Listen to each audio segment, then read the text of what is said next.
कहानी है रामपुर गांव की, जहां के मर्द महिलाओं को हमेशा नीचा दिखाने की कोशिश में रहते।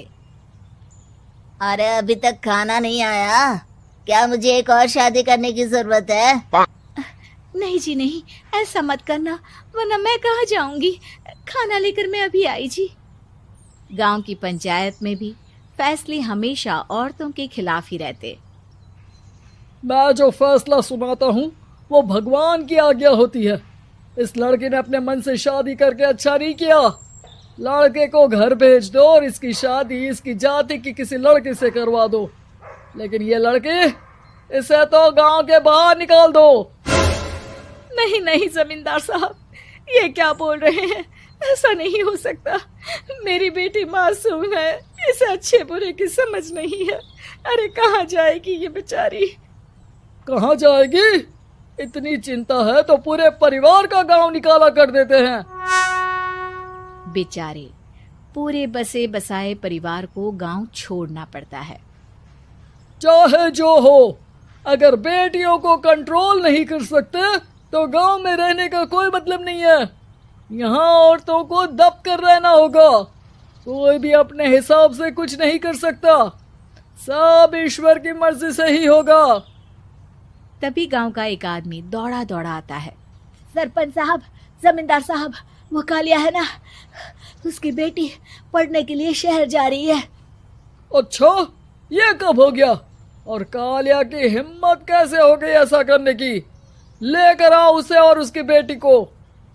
बस फिर क्या था, हाजिर हो जाते हैं कालिया और उसकी बेटी सरपंच के सामने। अरे कालिया, ये क्या सुनने में आ रहा है? बेटी को इंजीनियर बना रहा है तू? और ये बता, गांव में तो स्कूल नहीं है, फिर कहां से इतनी क्लास पास कर गई तेरी बेटी?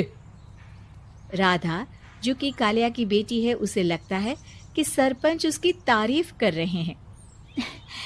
सरपंच जी, मैंने ऑनलाइन पढ़ाई की है, डिस्टेंस लर्निंग से। सभी में मैंने अच्छे नंबर पाए हैं, जिसे देखते हुए शहर की इंजीनियरिंग कॉलेज में मुझे स्कॉलरशिप मिली है। वाह जी वाह, क्या होती है ये? पहले तो ये बताओ, फिर आगे की बात करते हैं। पूरा गांव राधा की बात सुन रहा था और राधा बोलती जा रही थी।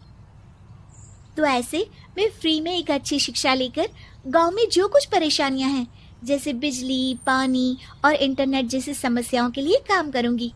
मैं गांव को शहर से जोड़ने के लिए पुल का निर्माण करवाने का प्रस्ताव रखूंगी। मुझे पूरी उम्मीद है कि जल्द ही हमारा गांव भी तरक्की की राह पर चल पड़ेगा।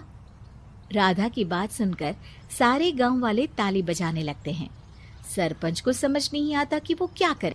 चुप रह नादान लड़की, गांव के खिलाफ जाने के लिए तुझे गांव से बेदखल कर दिया जाएगा, वो भी पूरे परिवार के साथ। और हाँ, अगर ठीक से गांव में रहना चाहती है तो ये पढ़ाई लिखाई छोड़ दे।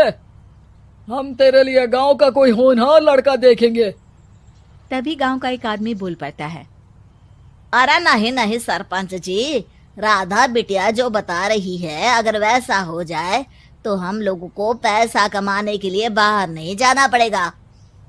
हाँ जी, और ना ही कोसों दूर पानी के लिए भटकना पड़ेगा।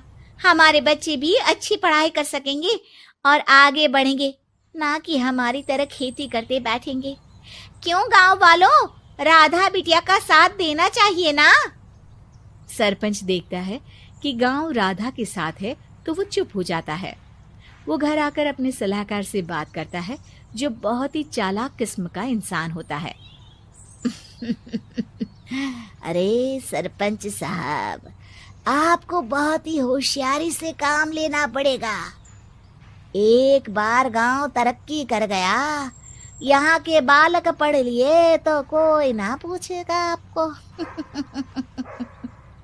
और फिर ये जो बेटा और बेटी है ना आपके, इनको भी आम लोगों की तरह ही जीवन जीना होगा।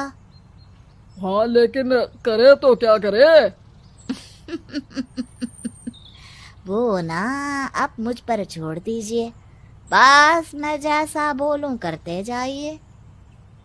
अगले रोज सुबह जब गांव वाले सोकर उठते हैं तो राधा के घर के बाहर और साथ ही वो लोग जिन्होंने राधा का सपोर्ट किया था, उनके घर के आगे लाल रंग से कल आऊंगी लिखा होता है। कल आऊंगी, यह क्या होता है? अरे यह तो खून से लिखा है, लगता है कोई भूत प्रेत या चुड़ैल का साया है। चलो सरपंच जी के पास चलते हैं। सभी सरपंच के पास जाकर उसे सारी बात बताते हैं। अरे ये तो बड़ी मुश्किल की बात है। चलो मैं एक बाबा को जानता हूँ, उन्हें बुला लेता हूँ। सरपंच बाबा को लेकर गांव के घर के बाहर जाता है।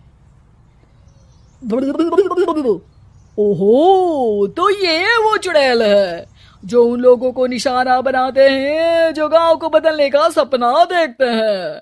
वो गांव को ऐसे ही संपन्न देखना चाहती है, वो नहीं चाहती कि कोई बाहरी यहाँ का कायाकल्प करे।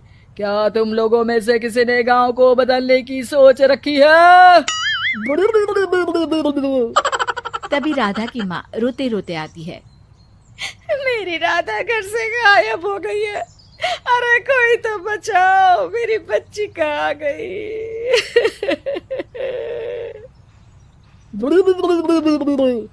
ले गई वो चुड़ैल, तेरी बच्ची को ले गई।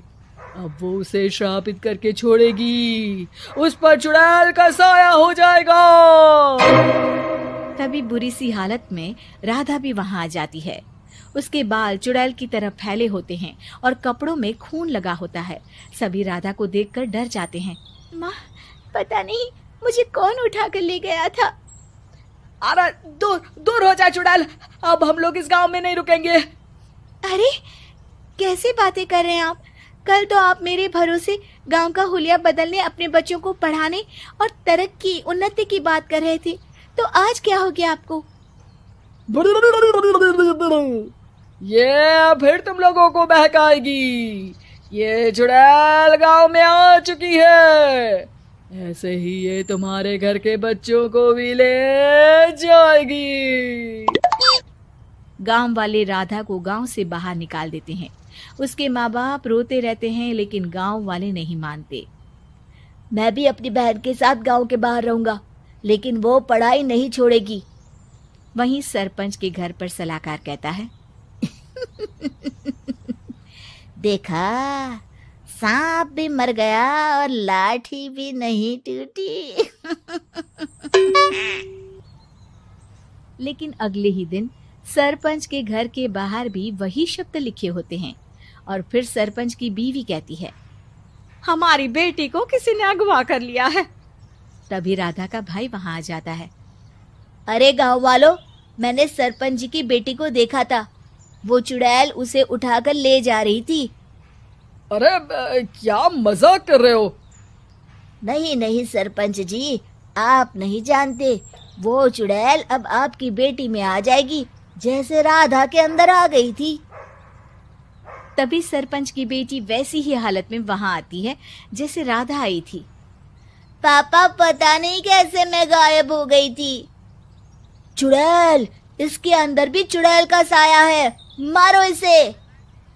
अरे नहीं नहीं, इसे भी राधा के पास गांव के बाहर ही भेज दो।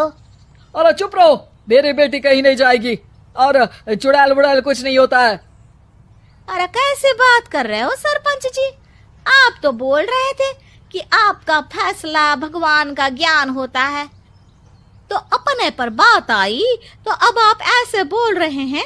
अरे ना ना ना, आपको अपनी बेटी को त्यागना ही होगा। अरे बुलाओ बाबा को। राधा का भाई बाबा को ले आता है, जिसे अब गांव वालों के डर के कारण सच बोलना पड़ता है। मैं कोई बाबा नहीं हूँ, मैं तो मोची था। ये सलाहकार महोदय ने मुझे कहा था एक्टिंग करने को। अब वो मुझे पैसे देने वाले हैं। अब मुझे माफ कर दो। गलती हो गई, मुझे माफ कर दो। तभी वहां राधा आ जाती है। देखा सरपंच जी, जब गांव के बच्चे साक्षर होंगे तो आप जैसे लोगों की चालाकी नहीं चलेगी।